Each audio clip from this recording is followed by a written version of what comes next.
Hi, I'm Bobby Kimbrough, and once again, welcome to Off the Cuffs. Today we have with us Sgt Stringer. He is one of our instructors with our DWI Task Force, and I wanted to bring him in today to talk about driving while impaired. I want to talk about the number of lives that we lose every year to driving while impaired. I want to talk about the damage, the toll. What is it to be caught DWI driving while impaired? What is the legal impaired number? And also want to talk about some of the things that we can do during the holiday to better protect ourselves and better to keep dangerous drivers off the road. So welcome to Off the Cuffs, Sarge, and I appreciate you stopping by today to talk with us. Yes, welcome. sir. Thank you, sir. So let's start with some basic questions. How long have you been in law enforcement? Be 14 years in July. 14 years, okay. Yes, yeah. So tell us, what do you do, and just basically tell us about you, So I come to work for the Sheriff's Office in 2006. Mm-hmm. I had worked part-time with the Yadkin County Sheriff's Office as a reserve officer while I was still in the manufacturing business. Got a taste of law enforcement, said, hey, this is what I want to do. So switched over and got the opportunity to come to work for the Sheriff's Office here in Forsyth. And I can remember when I was going through training, my second phase training coach told me, he said, you're going to find an area of law enforcement that you're really going to like. And it started out with basic traffic enforcement. Mm-hmm. And I got where I like stopping cars. You find a lot of stuff, with making car stops for minor violations. I got to noticing that I was making some impaired driving arrests, typically those being on alcohol. And then in 2010, NHTSA had done a study the year prior and recognized that Forsyth County was one of the top 5 in the state of North Carolina for alcohol-related crashes. What year was that? 2009. Okay. They started in 2010 with the task force. The governor got some funding through NHTSA from Washington and passed that down. And so with the efforts of the Sheriff's Office, Winston-Salem Police Department, and Kernersville, we had 6 officers initially. And our focus was to do nothing but impaired driving enforcement here in Forsyth County. So that's a task force that we have with Winston, Kernersville, and the Sheriff's Office. Yes, sir. It has grown since 2010. Yes, sir. And so basically, we just roam the streets looking for these. Tell us about that. How would you sum that up? These officers are highly trained in detection of impaired driving. When we think about impaired driving, most of us think about alcohol related, but there's more to impaired driving versus alcohol. Prescription marijuana, prescription pills. You have people smoking marijuana. You can take a medicine exactly like it's prescribed, and it still impair your ability to operate that vehicle safely. Wow. So what's the legal impaired limit? So what is it now? 0.08 is what the 0.08. That's what the law says. However, if you have Scheduled 1 in your system, but there's also a part of the statute that says appreciable impairment. And where that's confusing for people is they think, well, because I don't blow an 08, I cannot be charged with driving while impaired, and that's not true, because it affects people in different ways. Do we see a lot of impaired drivers on the road in Forsyth County? Absolutely. The numbers are astonishing. They continue to go up. It's I remember the first month when I was on the task force in 2010. We started in December. We were the first task force in the state, so all eyes were on us to see how it was going to work and how it was going to operate. And it was 30 or 40 just in the first week, and it continued to grow. So on average, I know the numbers may be off because you don't have them in front of you, but an average month, what do you say we have in Forsyth County? In Forsyth County with the task force and other officers, I'd say, way up in the hundreds, easy. Wow. So that's about 30-something a week? Absolutely. That's with Highway Patrol and the Sheriff's Office. And you got to remember, even though it's not the task force that's making the arrest, you still have your officers with the city and the county and Kernersville and Highway Patrol that are not assigned to the task force but still making those impaired driving arrests. Yeah, I know. I can understand that. I made one myself going home. Yeah, I get it.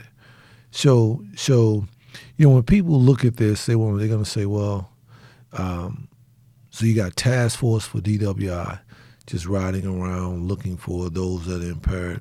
You know, one of the things that always strikes me about is I think about lives that are lost due to driving while impaired. Someone gets behind the wheel and say, hey, I feel all right, I'm good, not realizing that they are impaired. So, you know, we're in the holiday season. A lot of people, 'tis the season to be happy. 'Tis the season to, let me take a drink. So this time of year, what are we doing? What are you doing? What are your team doing? How can we stop the fatalities, the unknown fatalities that are yet to take place while driving while impaired? How can we stop this? I mean, a lot of times we tell people, if you see something, say something, call someone. Is that still a good idea? Absolutely. But if you think about it, it goes even much deeper than that, not even with law enforcement, but it's awareness with the public. If we're at a party and we see somebody, we most of the time think about an impaired driver as somebody following down, but you've seen commercials, buzz driving is drunk driving. So it's not the person that's falling down. Those are obvious. It's the ones that typically normally wouldn't drive. So if you're at a gathering and you know somebody's going to be drinking, don't wait till that time comes for them to try to get their keys. Make pre-arrangements. This is one crime that's so often committed. It doesn't matter your race, your ethnicity. It doesn't have any bearing on Economic social status. status, it's I've arrested some of the richest people in the county and some of the poorest people in the county. Wow. So, you know, the word on the street is, right, there's a rumor around here, you've gotten a lot of people drunk around here. I've heard that. I feel like that I am the official bartender of the sheriff's office. Well, you know what? I want you to explain that, because a lot of people are saying, what does he mean by that? So as a standardized field sobriety instructor, part of the curriculum is we have people to volunteer, come in and drink. It is a controlled environment. This is one thing that the forensic test for alcohol, they set the standard, and we bring them in a controlled setting, and we dose them. We ask them to have a light breakfast, and most time do it during lunch. We have a target range that we want to try to see that person, because there's lots of things that your body will do that you can't control while you're under the influence of alcohol. You know, obviously there's other things that will impair you, but alcohol is one that we can actually target on. I was just sitting here thinking, right, and I'm just smiling, just laughing to myself, thinking about a couple of months ago I came in and you had one of, I guess he'd be a test pilot, would be a lack of better words. And when I came in, they were saying, Sheriff, he's been drinking all day. And I said, he's been drinking all day? And I said, what do you mean? And he's talking about one of the guys that worked back in the back. And I was saying, what do you mean he's been drinking all day? And they explained that to me. So I said, well, let me go back here and see who this is and talk to him. And I went back there and I said, I understand you've been drinking all day. And just talking with that person, I said, yeah, you've been drinking. Not only could I tell he had been drinking, I could smell it on his breath. But so my question was, so what are we going to do with him now? And they had arranged that someone was going to take him home, driving home, make sure that he got home safe. And I was just smiling to myself. I asked him, I said, why did you volunteer for that? And he said one of the best volunteer assignments he's ever had. And I was like, wow. Yeah, so I'm sure you have a lot of volunteers when we do that study, huh? Yep, absolutely. And it's good for the public because they can get out, and somebody that volunteers, one of my favorite things to do is bring the person in and they start to take that first initial drinking, and we usually have them drink for about 45 minutes, and then we give them a 15-minute break, and then we dose them another 45 minutes, and we're monitoring during that time. But about halfway through, usually somebody's at a 0.04, 0.05, which is well under what the statute says is illegal. And we ask them, would you drive? And they're like, no way. Most of them will say, absolutely not. Wow. And they're well under the 0.08. So That's part of the education, and that's how we can spread the word and try to prevent these people from getting on the roads. You know, I had a funny story as a young boy growing up, right? So I hadn't had a drink of alcohol since I was 14. I'm 58 now. So when I was growing up, you know, the thing on the weekends was we would go down to the corner store right there at the corner of Glenn and Patterson. There used to be a store called the Little General Store right beside Community Shoe Shop. And it used to be the discounter house up on the left where Seal Test is. And we would stop one of the local, don't want to say winos, but that's what they called them in the neighborhood. And we would give them the money, and they would go into the store, and they would buy Boom Farm, Mad Dog, cheapest wine they could get. And we go to the park, Bloom Park, and sit on the picnic tables, me and young guys that I grew up with. And we would just drink that wine till we were happy. And I guess the experience that broke me as a young boy, 14, 15 years old, was I got really intoxicated one night. And my buddies took me home and rang the doorbell. And as a little boy, I still remember my dad coming to the door and my mom standing behind him. And anytime I did something wrong, my mom would say, "Look at your son." If I did something right, she would say, "That's my son." And so I remember my dad and them just taking me to the bathroom. And I remember waking up that next morning where I had, had a rough night that night. Sure. And I never forget my dad sitting at the table and he wouldn't talk to me. One of the worst things, to sit at the table with your parents and you didn't exist. They wouldn't even talk to me. And my dad told me, and I'll never forget it, he said, "I worked 2 jobs just so you can do and we could have and we could do the things that need to be done around here. And this is how you repay me." And the look and the conversation that he gave me, it broke me. There are things in your life moments that stop you from doing or whatever.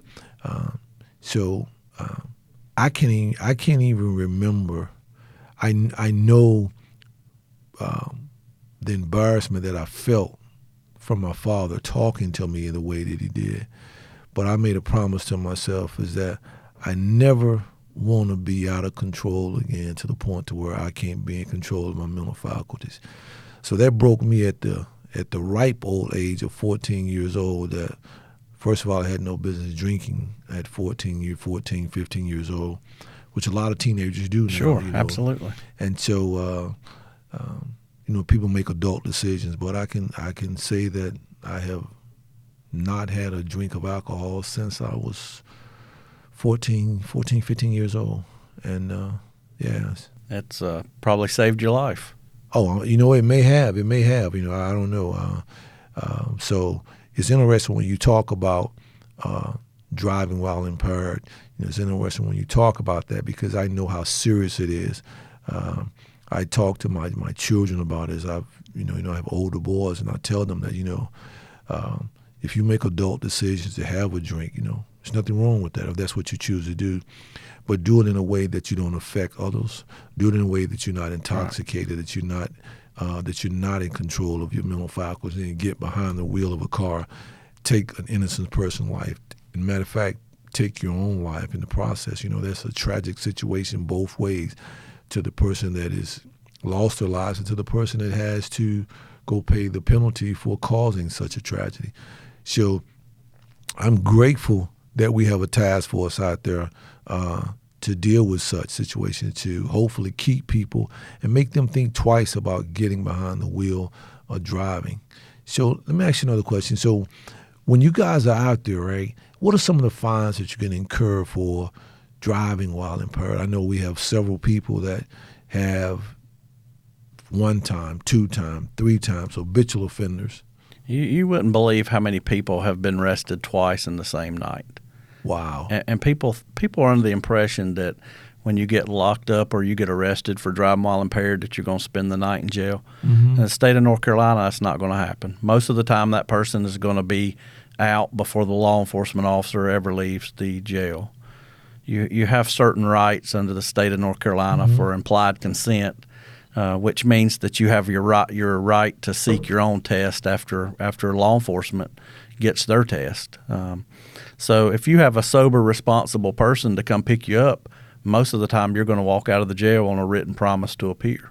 Wow. And then people go right back to the car, and we found them leave the jail and go right back to the car and get a second impaired driving offense.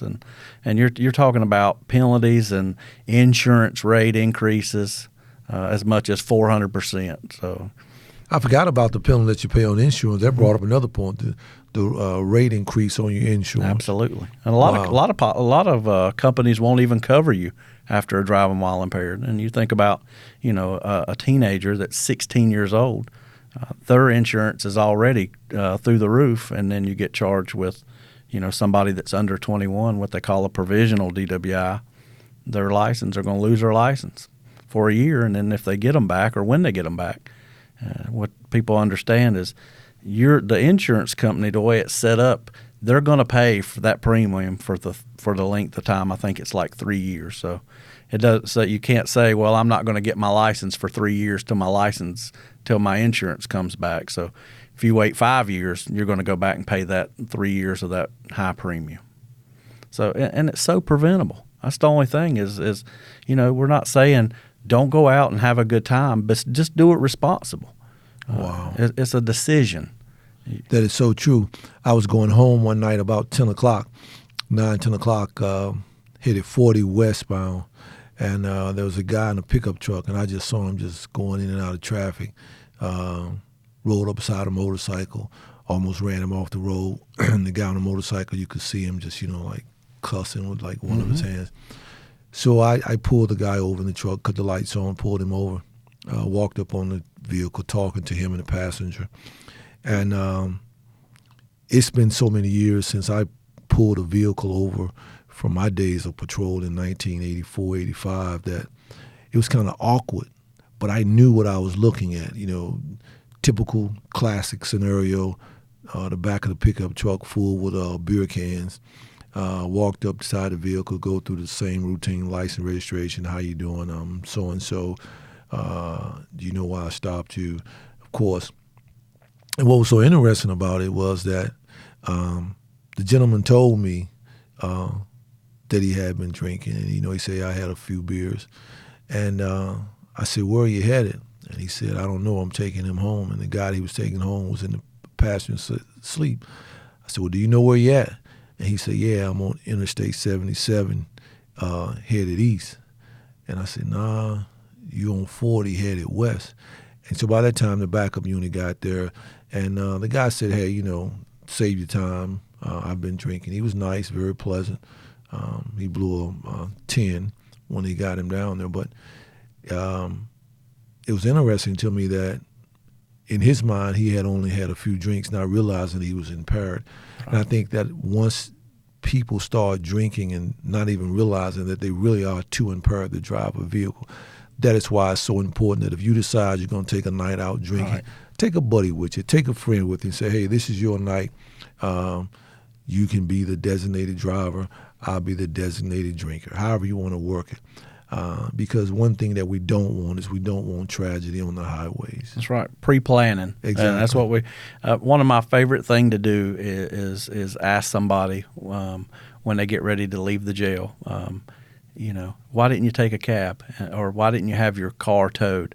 And they say, oh, it's going to cost me $50 or $100 to have my car towed back home.